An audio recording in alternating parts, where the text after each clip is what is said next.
नमस्कार दोस्तों, एक बार फिर से आप लोग का बहुत बहुत स्वागत है हमारे ऑफिशियल यूट्यूब चैनल अविजन इंस्टीट्यूट पे। और आज का जो टॉपिक ऑफ डिस्कशन यहाँ पर देखने को मिलेगा वो यहाँ पर इंडिपेंडेंस डे 2023 की जो स्पीच नरेंद्र मोदी जी के द्वारा दी गई है उसकी की हाइलाइट्स को यहाँ पर हम फोकस करेंगे।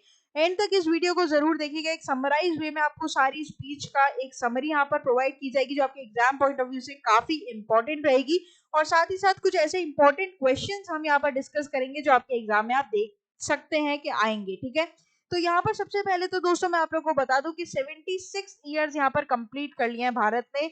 इंडिपेंडेंस डे के 76 ईयर्स यहाँ पर कंप्लीट हो गए हैं और आज हम 77वें इंडिपेंडेंस डे की तरफ बढ़ चुके हैं। ठीक है, तो यहाँ पर मोदी जी की 10th कॉन्जिक्यूटिव स्पीच यहाँ पर रही है, मतलब 10 बारहवीं लगातार यहाँ पर स्पीच दे रहे हैं लाल किले से पीएम मोदी। और हर बार आपने देखा होगा कि पॉइंट ऑफ अट्रैक्शन जो यहाँ पर रहता है वो मोदी जी का साफा रहता है, जिसे हम इंग्लिश में टर्बन भी कहते हैं, राइट। तो यहाँ पर बहुत ही अलग अलग प्रकार के साफे इन्होंने लगाए हैं, टर्बन यहाँ पर पहनी है। और इस बार 2023 में जो स्पीच में यहाँ पर साफा इन्होंने पहना है वो बेसिकली बंदेज का है, जो कि राजस्थान में काफी फेमस है। ठीक है, तो बंदेज के कपड़े से बांधा हुआ ये यहाँ पर क्या हो जाएगा, साफा हो जाएगा, ये आपको ध्यान रखना। और अगर आप इनके पहले की 9 स्पीचेस की भी फोटो देखोगे ना तो काफी सुंदर सुंदर इन्होंने यहाँ पर टर्बन पहने हैं। ठीक है, तो ये एक बहुत अट्रैक्शन का पॉइंट यहाँ पर रहते हैं। अब आगे बात करते हैं, क्योंकि 77वें इंडिपेंडेंस डे की तरफ हम बढ़ चुके हैं, 76 ऑलरेडी हमने यहाँ पर कंप्लीट कर लिए हैं। तो आगे अगर मैं बात करूं दोस्तों, जैसे कि आप लोग देख पा रहे हैं, prime minister Narendra Modi address the nation from the red fort today on occasion of 77th independence day. Since assuming office this marked his 10th independence day speech at red fort. तो लाल किले से यहाँ पर 10वीं बार स्पीच यहाँ पर दी है इन्होंने, जब से ये पीएम मोदी मतलब बेसिकली प्राइम मिनिस्टर बने हैं 2014 से लेकर, जब से इन्होंने ये गद्दी संभाली है तब से लेकर अभी तक। ठीक है, यहाँ पर दोस्तों आगे बात करें तो PM Modi said that he will put forth a complete report of his government's 10-year journey and reassure that India will ascend to the position of world third largest economy in next 5 years। तो यहाँ पर PM Modi ji का ये कहना भी है कि आने वाले जो चुनाव है कहीं ना कहीं ये अपने आप को वापस से पीएम की गद्दी पर देख रहे हैं। और यहाँ पर इनका ये वादा है, ये पीएम का प्रॉमिस है, मोदी का प्रॉमिस है कि वो नेक्स्ट 5 इयर्स में इंडिया को थर्ड लार्जेस्ट इकोनॉमी बना देंगे वर्ल्ड की। ठीक है, तो कहीं ना कहीं यहाँ पर एक बोलूं तो मैं हिंट दिया गया है पीएम मोदी जी के द्वारा कि आगे आने वाले इलेक्शंस में क्या नतीजे यहाँ पर देखने को मिलेंगे। आगे बात करते हैं दोस्तों किस तरीके से इन्होंने स्पीच स्टार्ट की उसकी बात करेंगे एक बार। तो स्पीच यहाँ पर स्टार्ट इन्होंने जब की थी तो सबसे पहले यहाँ पर इन्होंने बात की थी वेदर की। ठीक है, क्योंकि बहुत हिंसा यहाँ पर देखने को ऑलरेडी मिली है। आपको पता है जो हमारे इंडिया का ऊपरी हिस्सा है, मतलब नॉर्थ की बात करूं या नॉर्थ ईस्ट की बात करूं, काफी दोस्तों यहाँ पर फ्लड आए या फिर हेवी रेनफॉल इन्होंने यहाँ पर नोटिस करी, एक्सपीरियंस करी। और इवन अभी भी रिसेंटली जब फ्लड थम चुकी है, थोड़ा कम है, अभी वापस से हिमाचल प्रदेश की तरफ या फिर मैं ईस्ट साइड की बात करूं इंडिया की, तो वापस से हेवी रेनफॉल वहां पर शुरू हो गई है। तो यहाँ पर वेदर कैलामिटीज के ऊपर सबसे पहले स्टार्ट होते ही स्पीच में मोदी जी ने ये बात कही थी कि यहाँ पर जितना भी डिवास्टेशन हुआ है वाइड स्प्रेड पूरा नॉर्थ इंडिया और ईस्ट इंडिया को मिलाकर, उसमें सेंट्रल और स्टेट गवर्नमेंट दोनों सपोर्ट करेगी, प्लेज एक साथ ले रही है यहाँ पर। और जितनी भी स्टेट अथॉरिटीज हैं या फिर जितने भी अफेक्टेड फैमिलीज हैं जो अपने जान गंवा चुकी है या फिर जिनको बहुत नुकसान हुआ है, उन सबके साथ यहाँ पर गवर्नमेंट खड़ी है। ठीक है, तो यहाँ पर मोदी जी अफर्म कर रहे हैं, ये बिल्कुल सुनिश्चित कर रहे हैं कि उनको पूरा गवर्नेंस दिया जाएगा, अश्योरेंस दी जाएगी स्टेट और सेंट्रल गवर्नमेंट के द्वारा। तो वेदर कैलामिटीज से स्टार्ट हुई थी ये स्पीच और इस पर बहुत अलग अलग की हाइलाइट्स यहाँ पर रहेंगे। करीबन 10 से 12 की हाइलाइट्स यहाँ पर पूरी स्पीच में मोदी जी के निकले हैं, जहां पर उन्होंने और भी बड़ी बड़ी बातें करी हैं। ठीक है, तो देखो सबसे बड़ी बात कि यहाँ पर सबसे पहले इन्होंने ऑनर किया है जितने भी इंडियन फ्रीडम फाइटर्स है। इन्होंने दोस्तों ये भी यहाँ पर बोला आगे कि जब जब भी बात होती है इंडिपेंडेंस डे की या रिपब्लिक डे की, तो हम हमेशा उन लोगों को याद करते हैं जिन्होंने हमारे देश के लिए जान गंवाई, और आज उनका आशीर्वाद हमारे साथ है कि हम सुख और शांति से इंडिया में रह रहे हैं। ठीक है, तो पीएम मोदी जी ने स्टार्ट किया इंडिपेंडेंस डे का speech bye highlighting the India's position at the largest democracy globally after the weather calamities, and also he talked about the sacrifices made by the freedom fighters such as Mahatma Gandhi, Aurobindo Ghosh and their compatriots, right? तो यहाँ पर जितने भी सुभाष चंद्र बोस भी हो गए या फिर बहुत सारे लोग जिन्होंने अपना बलिदान दिया, अपनी जान गंवाई सिर्फ हमें स्वतंत्र करने के लिए, तो उनको भी यहाँ पर प्रणाम करते हुए वे आगे बढ़े स्पीच के दौरान, ठीक है। तो यहाँ पर एक और पॉइंट आपको ध्यान रखना है कि इन्होंने पीएम मोदी जी ने अपने स्पीच के दौरान फ्रीडम फाइटर्स को भी ऑनर किया। साथ ही साथ सेकंड बात जो यहाँ पर मोस्ट इंपॉर्टेंट मोदी जी ने अपने स्पीच में डाली, वो मणिपुर का दोस्तों अभी जो बहुत बड़ी समस्या देखने को मिली, वो वीडियो बहुत वायरल हुआ, बहुत ही दुखद वीडियो था वो, ठीक है, मणिपुर का। और मणिपुर के जितने भी लोग हैं, मोदी जी का ये कहना है कि पूरा नेशन उनके साथ है और यहाँ पर वापस से मणिपुर में सुख शांति और अमन की सांस लोग ले पाए, इस बात को लेकर वो मद्देनजर रख रहे हैं, ठीक है। तो during his address PM Modi talked about the ongoing unrest in Manipur and said that the Nations solidarity with the people of Manipur. He further said there is stability at the moment and urged collective efforts to sustain peace and harmony.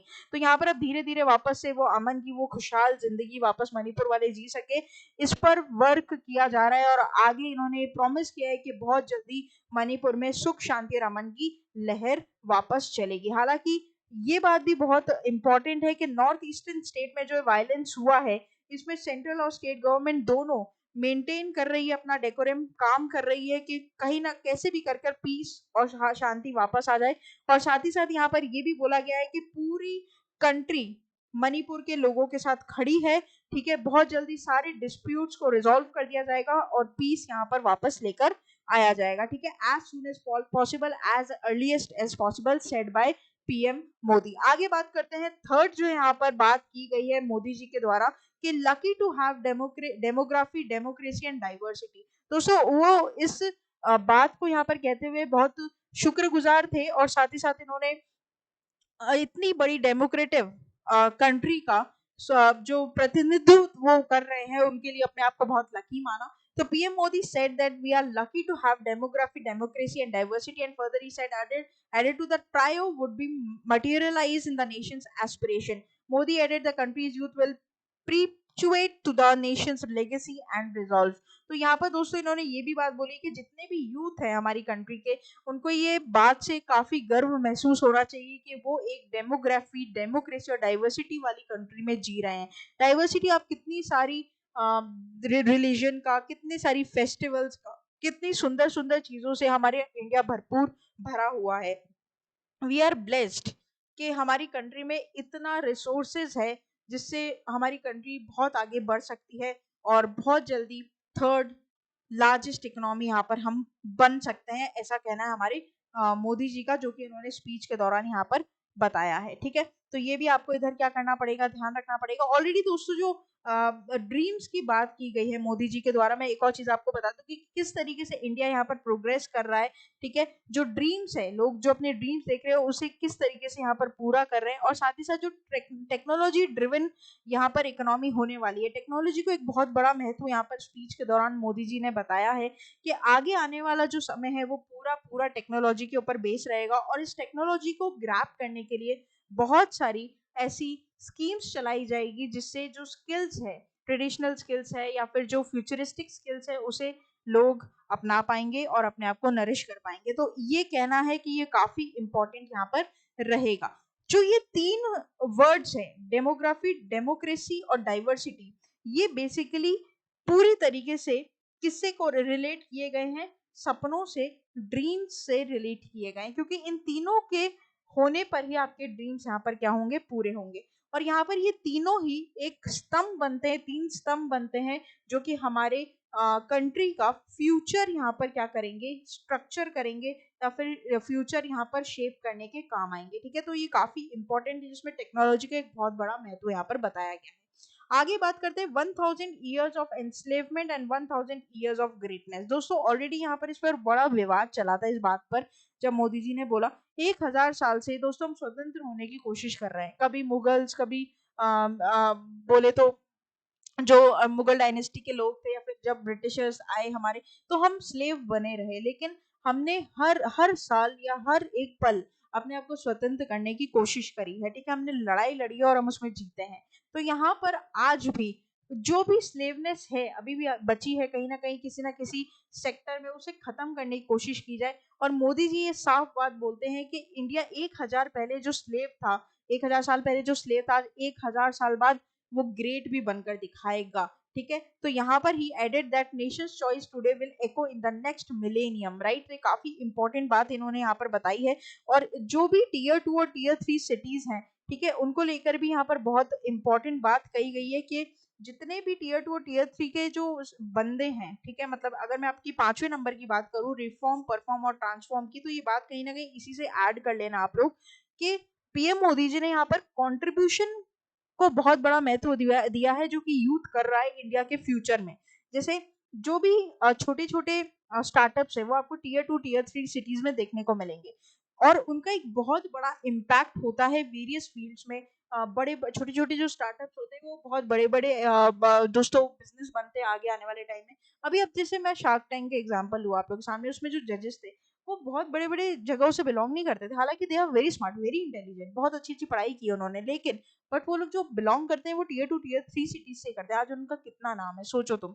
ठीक है, तो यहाँ पर इसका contribution PM Modi ji बोलते हैं कि यही भारत है जो कि रिफॉर्म करेगा, परफॉर्म करेगा और फिर भारत को ट्रांसफॉर्म करेगा। ठीक है, तो यहाँ पर हम अपने आप को बहुत लकी मानते हैं जो अमृत काल का इंडिपेंडेंस है, यहाँ पर जो बात की अमृत काल, ठीक है, इसके डिसीजंस, यहाँ पर एक्शन, सेक्रीफाइसेस, ये सब कुछ एक नेक्स्ट मिलेनियम पर दोस्तों स्पिन करेंगे, स्पैन करेंगे। ठीक है, मतलब आगे आने वाला जो हमारा 1000 साल है ना इंडिया का, वो गोल्डन पीरियड कहलाएगा। तो Modi said in 2014 after 3 decades the nation chose to pick transformation and elected a government that was committed to making meaningful changes for the growth and development of the nation. Even मैं आपको ये भी बता दूं दोस्तों, 2014 में जब ये सरकार बनी थी मोदी जी की, तो ये बिल्कुल वन साइडेड सरकार थी। ठीक है, पहले जो सरकार बनी है वाजपेयी जी की और इनकी, ये बहुमत की सरकार थी, लेकिन ये जो थी ये सिंगल हैंडेड सरकार है, बिल्कुल एक तरफा जीती हुई सरकार है। तो यहाँ पर मोदी जी ने ये बोला कि जब 2014 में आप लोगों ने मुझे इस पद के योग्य समझा और मुझे जिताया, तभी ये बात निश्चित हो गई थी कि आप अब डेवलप्ड इंडिया चाहते हो। ठीक है, और आज इंडिया की पोजीशन ये है कि वो तरक्की कर रहा है और आगे आने वाले 5 सालों में ये और भी ज्यादा तरक्की करेगा। इसका मतलब यही है कि जो आगे आने वाले इलेक्शन है उनमें कहीं ना कहीं ये हिंट मिल चुका है हमें कि मोदी जी वापस आएंगे। तो he added that there has been some substantial shifts that the nation has experienced in the sector of AYUSH, fisheries and cooperatives, right. तो ये काफी इंपॉर्टेंट यहाँ पर रहता है, क्योंकि देखो हर बात का कुछ ना कुछ पीछे ताल्लुकात रहते हैं। समझ में आई आपकी बात? कुछ चीज डायरेक्टली नहीं बोली जाती, कुछ चीजों के पीछे लेयर्स रहते हैं जो हमें डिकोड करने पड़ते हैं, तो वही चीज है यहाँ पर। तो कुछ मेरी एफर्ट्स रहेंगे कि मैं इस वीडियो के दौरान आपको ये समझा सकूं कि क्या एक्चुअल में इसके इनर मीनिंग्स हैं और क्या आगे होने वाला है या हो सकता है इंडिया में। हालांकि ये बात तो तय है दोस्तों कि इंडिया अब रेस पकड़ चुका है और इंडिया कहीं पीछे नहीं रहेगा। ये बात आगे भी आपको इस वीडियो के दौरान पता चलेगी। इवन विश्वकर्मा योजना की बात मैं अगर आप लोग को बताऊं कि यहाँ पर एक योजना लॉन्च की गई है मोदी जी के द्वारा, जिसका नाम यहाँ पर हो जाता है विश्वकर्मा योजना। ठीक है, ध्यान रख लेना, एक बार मैं थोड़ा सा यहाँ पर लिख कर भी आपको बता दूं ताकि आप लोग लिख लो इसको, है ना, पॉइंट कर लो। विश्वकर्मा योजना, इसमें 13,000 से 15,000 करोड़ रुपए सितंबर के महीने में इन्वेस्ट किए जाएंगे। और ये विश्वकर्मा योजना का जो ऑब्जेक्टिव है, मेन एम ये क्या है कि ये स्किल जो है वो क्या करेगा, डेवलप करेगा। ठीक है, तो हर एक जो इंडिविजुअल है उसके ट्रेडिशनल और फ्यूचरिस्टिक स्किल्स यहाँ पर क्या होंगे, डेवलप होंगे। और ये विश्वकर्मा योजना की दोस्तों पहली बार बात नहीं हो रही है। 2023 का जो बजट था ना निर्मला सीतारमन जी के द्वारा जो निकाला गया था, उसमें भी इसका जिक्र हो चुका है। तो ये एक बहुत इंपॉर्टेंट क्वेश्चन आपके एग्जाम पॉइंट ऑफ व्यू में बनेगा। आगे बात कर लेते हैं विमेन लेड डेवलपमेंट। दोस्तों यहाँ पर विमेन्स को एक बहुत बड़ा बेसिकली यहाँ पर प्लेटफॉर्म बताया गया है पीएम मोदी जी के द्वारा कि वो चाहते हैं कि विमेन्स आगे बढ़े। जो आपको मैं बता दूं कि यहाँ पर जो स्टेम की बात थी, ठीक है, जो साइंस या फिर मैथ्स और जो टेक्नोलॉजी इंजीनियरिंग फील्ड में जहाँ पर लड़कियां बहुत ही कम दिखाई दे रही हैं, यहाँ पर ये चाहते हैं कि अब वो लड़कियां इस सेक्टर में भी परफॉर्म करें। ठीक है, तो एक स्ट्रॉन्ग गवर्नमेंट के द्वारा यहाँ पर ये बेसिकली बताया जा रहा है कि एक विमेन लेड डेवलपमेंट यहाँ पर करना बहुत जरूरी है। तो PM Modi said that he development led by the women will play a very important role in India's journey towards attaining its objective and scaling new peaks of growth and progress. He said that India is witnessing a growing number of women pilots, scientists, and talked about, he discussed the concept of women led at G20 summit. Even G20 summit जिसकी host यहाँ पर कौन बना था, state Goa बना था, आपको पता होना चाहिए। तो यहाँ पर इस बारे में G20 में भी बात हुई थी और अभी भी स्पीच के दौरान भी यहाँ पर बात की गई है कि किस तरीके से स्टेम में, मतलब यहाँ पर आपका साइंस, टेक्नोलॉजी, इंजीनियरिंग और मैथमेटिक्स का जो सेक्टर है जिसमें पहले लड़कियां बहुत कम पार्ट लेती थी, उनको बेसिकली ये उत्साह उनमें भरना, उनको एक तरीके से उनको पुश करना कि आप इस फील्ड की तरफ जाएं, ठीक है, और अपना और बेटर वहां पर दें, ठीक है। और जो विमेन सेल्फ हेल्प ग्रुप्स हैं उनके लिए भी ड्रीम देखा है कि लखपति दीदीज बोलकर, जिसमें 2 करोड़, ठीक है, सेल्फ विमेन ग्रुप्स को में से जो 2000 महिलाएं हैं उनको आगे बढ़ता हुआ देखना चाहते हैं हमारे मोदी जी। इवन पोस्ट कोविड-19 पैंडेमिक के बारे में भी बताया गया कि किस तरीके से कोविड-19 की वैक्सीन यहाँ पर हमने डेवलप की। मोदी जी ने कोविड-19 का पीरियड किसी वर्ल्ड वॉर 2 से एकदम सिनेरियो एकदम सिमिलर बताया कि वर्ल्ड वॉर 2 लड़ना और कोविड-19 को फेस करना ये सेम बात है उनके लिए। And he said India is becoming a voice of the global south and it's prosperity is become an opportunity for the world. We are bringing the promise of stability to the world. No if, no but, only trust, he added. ठीक है, तो काफी बड़ी बात है यहाँ पर, already बहुत सराहनीय चीज यहाँ पर हुई है दोस्तों, नो डाउट। कोविड पैंडेमिक के टाइम जो इंडिया जिस तरीके से लड़ा है, बिल्कुल नो वर्ड्स, नो कमेंट्स, बहुत ही बढ़िया, बहुत ही अच्छा। और हम लोगों ने वैक्सीन डेवलप की, बहुत सारे देशों को हेल्प की वैक्सीन पहुंचाने में, तो it's very good scenario that time. और साथ ही साथ यहाँ पर आप लोगों को पता है कि सेल्फ हेल्प ग्रुप्स की बात जहाँ पर हम बात कर रहे थे, जो महिलाएं जो डेवलप कर रही है उनकी बात कर रहे थे, तो उसमें यहाँ पर 15,000 वेमेन्स को किस तरीके से ड्रोन्स को रिपेयर करना है, हैंडल करना है, उसकी भी ट्रेनिंग दी जाएगी। क्योंकि जो छोटे लोग, मतलब जो छोटे एरिया के लोग होते हैं, जो गांव के लोग होते हैं, उनका मेन पैसा कमाने का जो जरिया इनकम है, जो सोर्स ऑफ इनकम है, वो आज भी एग्रीकल्चर है। और एग्रीकल्चर अब ड्रोन के द्वारा किया जा रहा है। तो ड्रोन किस तरीके से चलाना है, हैंडल करना है, उसको रिपेयर करना है, अब इसकी तकनीक तो सीखनी पड़ेगी। तो 15,000 वेमेन्स को इसकी क्या दी जाएगी, ट्रेनिंग दी जाएगी, किस तरीके से वो ड्रोन की हेल्प से एग्रीकल्चर में टेक्नोलॉजी एडवांसमेंट लेकर आ सकते हैं।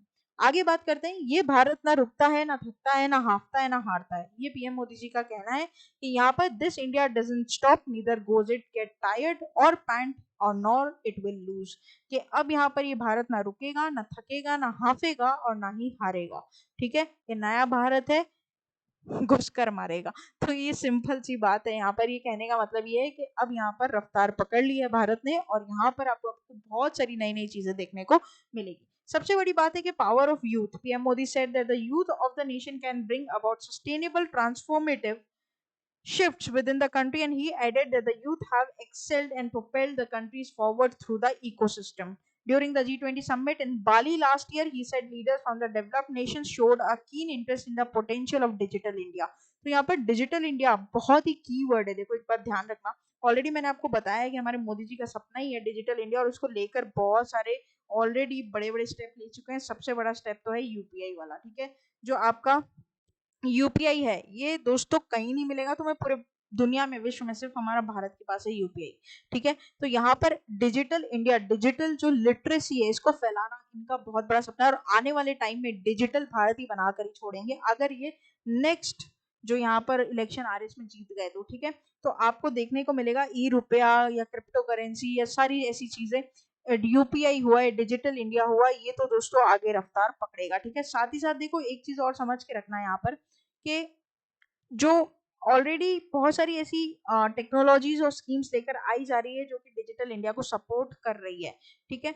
और यहाँ पर एक बात और मैं आप लोगों को बता दूं कि जिस तरीके से यहाँ पर बात की गई थी, यहाँ पर जो डिजिटल भारत के आगे बढ़ने की, जिसकी वजह से बहुत सारी ऐसी कंपनीज जो मर्जर पर या डीमर्जर पर जा रही है, वो एक बहुत बड़ा इफेक्ट यहाँ पर देखने को आपको मिलेगा।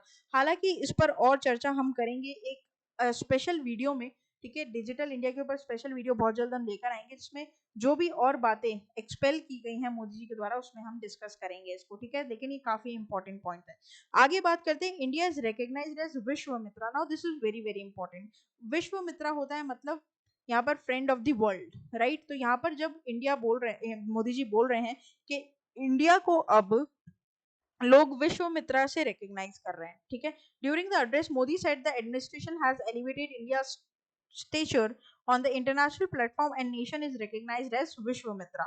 Following the COVID-19 pandemic, we advocated the concept of one world, one health. We have actively contributed to the global well-being through practices such as yoga and Ayush. Additionally, we have addressed concerns about the global warming, deliberated on strategies to counter, he added. तो यहाँ पर दोस्तों already जो दुनिया है वो अब India को अपने दोस्त की तरह देख रही है, कोई इंडिया से ऐसे दुश्मनी मोल नहीं लेना चाहता, ठीक है। लड़ने वड़ने की भावना किसी भी देश की नहीं है इंडिया के साथ, और इंडिया अब विश्व मित्रा की तरह यहाँ पर पूरे वर्ल्ड में रिकॉग्नाइज किया जा रहा है, ठीक है। तो ये बात आपको इधर क्या करनी पड़ेगी, ध्यान रखनी पड़ेगी। सबसे बड़ी बात यहाँ पर जो डिफेंस सेक्टर को लेकर भी मोदी जी का कहना है कि जो डिफेंस सेक्टर है वो भी एक बहुत इंपॉर्टेंट रोल प्ले कर रहा है, और यहाँ पर डिफेंस ने जो हमारी सुरक्षा कर रखी है उसके लिए वो तहे दिल से उसका धन्यवाद दे रहे हैं। यहाँ पर मिडिल क्लास और वुमेन्स को एम्पावर करने की भी बात करी गई है, जो कि मैंने आप लोग को बताया था, वो सेल्फ हेल्प ग्रुप वाली बात जो मैंने अभी थोड़ी देर पहले आप लोग को बोली थी, आप इसको इसमें काउंट कर सकते हैं। और यहाँ पर जो वुमेन्स का ड्रीम है, ठीक है, लखपति दीदीज, मैंने आप लोग को पहले ही बता दी इस बारे में, बाद में बताना चाहिए था मुझे, लेकिन ठीक है कोई बात नहीं, पहले बता दिया, मुझे याद है मैंने बता दिया आपको। तो यहाँ पर लखपति दीदीज को लेकर यहाँ पर काफी इंपॉर्टेंट रोल प्ले किया जा रहा है, जिसमें विमेन्स के जो सपने उन्हें पूरा किया जाएगा, ठीक है। प्रोटेक्शन की जाएगी हर बेटी की, हर औरत की, ठीक है, ये कहना है यहाँ पर मोदी जी का। हालांकि यहाँ पर 3 सिंस की बात भी करी गई है। 3 सिंस मतलब जिससे हमारा इंडिया भी जूझ रहा है, ये 3 चीजों से हमारा इंडिया सबसे ज्यादा भी जूझ रहा है, जो कि है करप्शन, ठीक है, ठीक है, एक बार यहाँ पर लिख लीजिएगा आप लोग, करप्शन हो जाता है, ठीक है, नेपोटिज्म हो जाता है, और यहाँ पर एक हो जाता है अपीजमेंट, ठीक है। तो एक एक कर इसको समझ लेते क्या है करप्शन। तो दोस्तों आप लोग को पता ही है, बेनिफिशरीज में करप्शन अभी हुआ, जैसे मान लीजिए कि कोई योजना है, ठीक है, जिस योजना में क्या हो रहा है कि भैया कोई वर्कर है, ठीक है, अगर उसका डिमाइस मतलब वर्कर है अगर उस योजना के अंदर है तो उसको लिमिटेड पैसा तो मिलेगा, मतलब इतना पैसा तो उसको मिलेगा, बेसिक पैसा उसको मिलेगा। तो मान लीजिए उसी के नाम का किसी ने और जाली सर्टिफिकेट बना रखा है और वो मर चुका है, लेकिन फिर भी उसके फायदे उठा रहा है। तो ऐसे फेक बेनिफिशियरीज जो होते हैं ना, ये बहुत देखने को मिले हैं योजनाओं में, जिनको रद्द करने की बात करी गई है। इवन मनरेगा में अभी मैंने रिसेंटली अपने करंट अफेयर्स के सेशन में भी आप लोग को बताया था, मनरेगा के बहुत सारे फेक बेनिफिशियरीज मिले हैं, जिनका रद्द कर दिया गया है पूरा, यहाँ पर सिस्टम से उनको हटा दिया गया है। तो फेक बेनिफिशरीज ही करप्शन में आ रहे हैं, ठीक है, जो बाकी और नेता वेता करप्शन कर रहे हैं वो तो है ही। दूसरा आ जाता है नेपोटिज्म, भाई जो राजा जो मतलब राजा का बेटा ही राजा बनेगा, वैसा वाला हिसाब। तो वो जमाना अब गया, अब जो काबिल है वो राजा बनेगा, ठीक है। तो जो पॉलिटिकल पार्टी फैमिलीज हैं, जिनके दादा परदादा बाप बेटे सब अगर मान लीजिए पॉलिटिक्स में है, तो उनकी नेक्स्ट जनरेशन को भी इसका फायदा मिलेगा, वैसा नहीं है। तो ये जो नेपोटिज्म है इसको यहाँ पर खत्म करना, और अपीजमेंट से जो जूझ रहे हैं उनको भी यहाँ पर खत्म करने की बात की गई है, ठीक है। तो ये 3 ऐसे पाप हैं जिससे आज भी हमारा इंडिया जूझ रहा है, करप्शन, नेपोटिज्म और अपीजमेंट, ठीक है। इसको आप इधर क्या करेंगे, ध्यान रखेंगे, काफी इंपॉर्टेंट दोस्तों हो जाता है आपके एग्जाम पॉइंट ऑफ व्यू के लिए। अच्छा, उसके बाद विकसित भारत की बात की गई है मोदी जी के द्वारा 2047, ठीक है, 2047 तक यहाँ पर पीएम मोदी जी ने बोला है कि विकसित भारत आपको मिलेगा, और यहाँ पर जब हम 100 साल पूरे कर लेंगे इंडिपेंडेंस डे के 2047 में जब 100 साल पूरे हो जाएंगे, तब यहाँ पर आपको एक विकसित भारत देखने को मिलेगा, जहाँ पर प्रोबिटी, ठीक है, शुचिता, प्रदर्शिता, ट्रांसपेरेंसी, निष्पक्षता, ऑब्जेक्टिविटी, ये सब इंडिया को डेवलप करने के काम आएगा। और मोदी जी ने एंड में जब स्पीच खत्म की तो उन्होंने ये लाइन बोली कि ये मोदी की गारंटी है कि नेक्स्ट आने वाले 5 सालों में इंडिया 3rd लार्जेस्ट इकोनॉमी बन जाएगा विश्व में, ठीक है। ये बात ध्यान रख लेना, मोदी की गारंटी है कि आगे आने वाले 5 सालों में इंडिया वर्ल्ड की टॉप 3 इकोनॉमीज में से एक होगा, ठीक है। तो ये आपको ध्यान रखना है यहाँ पर। अच्छा चलिए कुछ इंपॉर्टेंट बात और कर लेते हैं यहाँ पर, जो आपके एग्जाम पॉइंट ऑफ व्यू से इंपॉर्टेंट हो जाते हैं। यहाँ पर दोस्तों मोदी जी का जो एवरेज स्पीच रहा है, ठीक है, कभी कभी क्वेश्चन पूछ लेता है कि कितने मिनट की स्पीच थी, तो 10वीं बार 10th कॉन्जिक्यूटिव स्पीच थी इनकी इस साल। तो इसमें 82 मिनट्स का एवरेज यहाँ पर लेकर हम चलेंगे, ठीक है। इससे पहले जो प्राइम मिनिस्टर आई के गुजराल थे ना, उनकी 71 मिनट्स की स्पीच थी। और यहाँ पर आपको ये ध्यान रखना है कि जो इस साल 2023 की स्पीच हुई है ना, 2023 की जो अभी स्पीच यहाँ पर मोदी जी ने दी है इंडिपेंडेंस डे की, उसको 90 मिनट्स की स्पीच यहाँ पर दी गई है। और इससे पहले जो स्पीचेस थी उसका एवरेज 82 मिनट्स था। ठीक है, तो ये लॉन्गेस्ट स्पीच है यहाँ पर, ये आपको ध्यान रखनी है। सबसे छोटी स्पीच इन्होंने 2017 में दी थी, 55 मिनट की दी थी सिर्फ। ठीक है, और उसके बाद सबसे लॉन्गेस्ट स्पीच दी थी यहाँ पर 2016 में। मोदी जी की सबसे लॉन्गेस्ट स्पीच है 2016 में 94 मिनट्स की। 2023 में सिर्फ 90 मिनट्स की थी, और यहाँ पर 94 मिनट्स की स्पीच 2016 में देखने को मिली थी। और सबसे कम मतलब जो शॉर्टेस्ट स्पीच थी 2017 में ओनली 55 मिनट्स की देखने को मिली थी। ठीक है, तो ये आप लोग को इधर क्या करना है, ध्यान रखना है। हालांकि जो हमारे इंडिया के पहले प्राइम मिनिस्टर थे, फर्स्ट स्पीच जो दी गई थी जवाहरलाल नेहरू जी के द्वारा की थी 1947 में, वो सिर्फ और सिर्फ 24 मिनट की थी, ये ध्यान रखना। और उसके बाद दोस्तों ये भी मैं आपको बता दूं कि जवाहरलाल नेहरू जी ने यहाँ पर 17 बार स्पीच दी है, 17 बार यहाँ पर स्पीच दी है लाल किले से।